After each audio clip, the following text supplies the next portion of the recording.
So there's so many questions. Like I asked Twitter, I was like, hey guys, what do you guys want to know? And I just got bombarded. And I just want to let you guys know right out of the gate, there's a lot of stuff that is going to be surprise. Okay? Yeah. It's a lot of stuff that we can't touch on, but one of my favorite things in the game is the weapon system, the weapon crafting and stuff. Is there, like, I'm sure that's going to be in the game, but can you tell us if there's going to be like some new stuff? Well, there'll be a lot of new weapons in Okay. the game. For sure, the weapon crafting will be a bit reworked because we changed the combat in Dying Light 2 into the way it's more tactical, the way it's more giving you more satisfaction in certain bits, certain moments. So the weapon crafting fills the gap, and it creates a lot of emergent situations that create those satisfaction moments. Yeah, it will be more complicated and more complex, so I guarantee you won't be disappointed. Very cool, very cool. One of the things that I really like about, or I like about video games in general, is the difficulty. In the beginning, when I first started the first game, it was just run. Run, run, run. Can you speak to like the gameplay arc with this? Because it seems like he might start out like a badass, but am I wrong about that? I can't tell you too much about that. Okay. The thing is that Aiden Caldwell is entering the city at the beginning of the game, almost at the beginning of the game. So Okay. he's not from the very beginning in the city, and he's not infected from the very beginning. So it probably covers some of the answers. Okay, okay. Like I said, totally fine if you can't say stuff, but I have to ask these questions. Yeah. The hard-hitting, journalistic questions. Co-op, question mark? There will be co-op, so Okay. you can play entire campaign, entire story from the beginning till the very end with your friends. It's up to 4-player co-op like in the first game. Some of the new elements will be introduced very soon about the co-op and about the multiplayer elements of the game, but right now it's confirmation that the co-op is there. Can I ask a couple questions about, when you dropped a lot of the information around this sort of the city that is living and based off of your decisions, then, is it the peacekeepers, they could react differently to you or what is happening or saving a citizen, et cetera. I'm curious if you can talk at all about how this new character Aiden now, and what arguably has to be an interesting thing within this world to be infected and keeping that a secret, et cetera. Is that also going to be playing into like some of the decisions and how people or different organizations might be reacting to me in the game? Yeah, it plays a pretty big role. One of the big pushes with Dying Light 2 was to sort of like really focus on choice and consequences. And like, working on like RPG games in the past, it's really easy to do that with like human interactions. Right, right. But what's really impressed me about Dying Light 2 is the sheer amount of environmental reactivity that may occur as a result of your actions in the game. And really, when I saw the first few examples of it, I'm like, Adrian, you gotta be freaking kidding me. He's like, no, wait, watch this. It's really empowering for a player. Yeah, I mean, that is exciting overall, too, because it means that when Zeke plays and I play and we start talking about it, it's like, well, no, wait a second.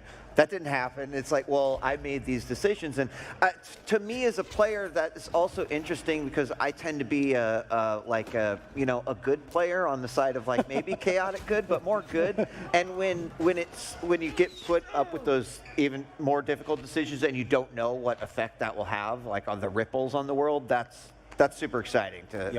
Yeah, one of the big goals is actually how the players sort of like discuss their experiences and how their gameplay has been different in each playthrough, and then share it online and talk with each other and share their experiences. That was also a big part of it.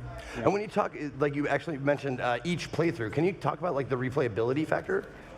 Yeah, you can finish the game without seeing 50% of the content even. So really? When you play again... Speedrunners, are you listening? That's a challenge.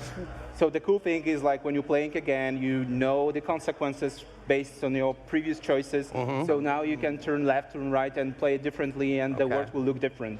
So it's a super exciting motivation for playing this game again, especially if this is the action game, and a lot of choices have the tremendous influence into the game world. So the scale of the consequences is super high. Sometimes it's really like like from movies, like disaster movies with, with 2012 or something like that. Like apocalyptic. I like this. choices. I like the sound so of if this. you play it differently, you're gonna see different things. So it's very much connected with Dying Light. DNA. Will we as players know the weight as we're making some of these decisions, or? Yeah, actually, the way the choices are framed, it's always fair to the player to let them know what the stakes are. But then Sometimes, I I guess, yeah, you know? it kind of helps. But then, we dump a crap load of pressure on the player at the moment when they make the decision. So you know what the stakes are. You've got limited time to decide, and there are pluses and minuses to each one. But we want players to be able to make those difficult decisions, and then also be see the results of those in the game world. Awesome. Yeah, but the thing is that we were working a lot on those choices to make sure that we won't lose the DNA of Dying Light 1. And it's for sure the action game. So this thinking aspect, what to pick, the A or B or C or D, it's not like in strategical game where you really need to think a lot. To think, oh, should I go left or should I go right? So it's much more like the action. So there's the time is there, like it limits you, but it's like you feel that you need to go A or B, and there's no point to go B for the player. So it's not like the strategical choice. Yeah. So we mostly focus on consequence rather than choice. Yeah. Well, I'm super happy to hear you say that, because I've played a lot of adventure games, action games, or whatever with a story, and it's always so frustrating when choices don't matter, And I'm glad to hear you say shit will change if you make these choices. I love that. Dying Light 2, shit will change. There you go. You're welcome. Trademark. Pay me now. Pay me now. Check in the mail. Okay, cool. All right, so another really, really exciting aspect of playing the first one was the parkour. Can you tell us any innovations, updates, that kind of stuff?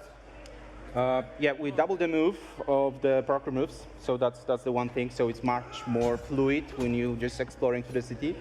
We introduced last year the. Well, I'm sorry. When you say double the move, what do you mean by that? The speed animations when you interact with environment. Okay. And we introduced last year something called the Parkour Puzzles. So there are certain puzzles, where you really need to look at your stamina and measure it, find the road, find the place that you want to rest. I love that. And there's a lot of those kind of things. And in the demo we've created for the show, we also introduced something like improving your avatar. So it's not only about skills that you can unlock for having new moves or be more efficient in moving. You also have some tools. Yeah. So you are upgrading your avatar. You have your tools on your body. You have a new grappling hook, which is really great. You can. That was one of the questions. Ask them about the grappling hook. Yeah, it's not just for moving through the city. It could be used in a combat in any